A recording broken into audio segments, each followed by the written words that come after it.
वर्षा छाड़ी भी धान अमल हो पारुनी खंडपड़ा रे। अदिनिया वर्षा जोगु खंडपड़ा ब्लॉक अंचल रे धान चाष संपूर्ण क्षतिग्रस्त होईछि। खालुआ चाष जमी गुड़िकरे एबे भी पानी जमी रहिथिबारु जमीरु धान काटिबा चाषींक पक्षे कष्टसाध्य होई पड़िछि। 12 दिन हेबा वर्षा छाड़ी मध्य खंडपड़ा ब्लॉक अधीन बनमालीपुर पंचायत बसंतपुर काचेरासाही और आखपाख अंचल चाषी परिवार गुड़िक जमीरु धान अमल करि न पारि हाथ बांधी बसिथिबा देखिबाकु मिलिछि।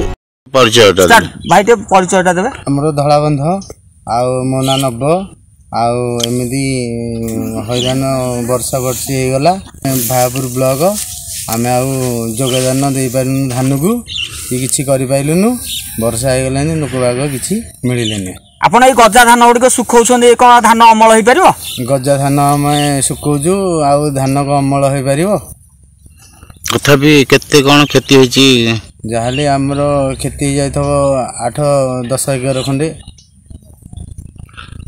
गाँव रो अन्य चाषी मानकर कि कोन खेती हे जागिया खेती हे जाई सब। नै आपन को आरआई आसी किछि पचारथिले। आरआई आसीथिले कोन पचारले कोन पचारले खेती हे जाई जहा तुमको जहा गोटे जहा मिलिबो सरकारी तरफ रु। धान केंडा गुड़िक पानी रे पड़ी सड़ुवा बेले केतक जमी रे पाचिला धान गजा हो जाइतिबा देखिबाकु मिलिछि। बसंतपुर ग्रामर चाषी रमेश चंद्र साहू नवकिशोर नायक गौरी नायक टुकुना नायक पवनी नायक समेत शताधिक चाषी परिवार एकर एकर चाष जमी रे धान फसल संपूर्ण उजुड़ी जाइतिबा जणा पड़िछि। उजुड़ा धान फसल को देखि चाषी एबे हताश होई पड़िछन्ति। घर नयागढ़ जिला खंडपड़ा ब्लॉक बनमालीपुर पंचायत बसंतपुर ग्रामर मु जने चाषी। मो ना श्री रमेश चंद्र साहू। मोर 10 एकर जमी अच्छी। वर्षा पूर्वरु मु प्राय 7-8 एकर जमी काटी देइथिली। लोकबाक मिलिलेनी। मु वर्षा हठात पळे आसिला मु आउ धान फान नै पारलिनी। मो धान वर्तमान पानी रे भासी गजा हैछि। सर आपण आरआई की किछि कंप्लेंट देइथिले। हां मु आरआई साहू बाबू को कहिथिली। साहू बाबू मध्ये आसी एठे हमर देखिकी जाइथिले बिल। तथापि केते खंडे आपण नष्ट हैछि बोले नष्ट प्राय 10 एकर जमीरु जाहाले 6-7 एकर बिल धान गजा हो जाइछि। 3 एकर खंडे आमे जो गदा भी करथिलु गदा भी गजा हो जाइछि।